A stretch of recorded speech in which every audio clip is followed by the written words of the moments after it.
நேத்து ப்ரிப்போசிஷன்ஸ் பார்த்தோம். அதுல காமனா நம்ம யூஸ் பண்ணக்கூடிய சில ப்ரிப்போசிஷன்ஸ்க்கு இன்னைக்கு நம்ம எக்ஸ்பிளைன் பண்ண போறோம். Of, about, with, to, from, by.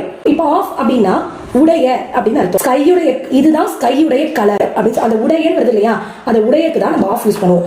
அபவுட்னா பற்றி, அவர்களை பற்றி, இவர்களை பற்றி, அந்த பற்றின்னு வருது இல்லையா, அதனால she is talking about her friend. அவள் அவளுடைய நண்பரை பற்றி பேசிக் கொண்டிருக்கிறாள். வித்னா உடன் அர்த்தம். I am going with my mom.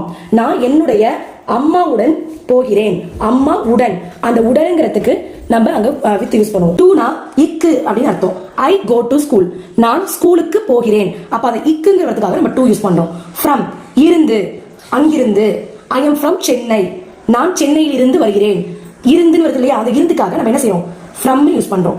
By மூலம். she goes by bus. அவள் பஸ் வழியா வந்தா, அதன் வழியாக, அதன் மூலம் அப்படிங்கிறதுக்கு இந்த பை யூஸ் பண்ணுவோம். இந்த வீடியோ உங்களுக்கு யூஸ்ஃபுல்லா இருந்துச்சுன்னா சப்ஸ்கிரைப் பண்ணிக்கோங்க, ஃபாலோ பண்ணிக்கோங்க.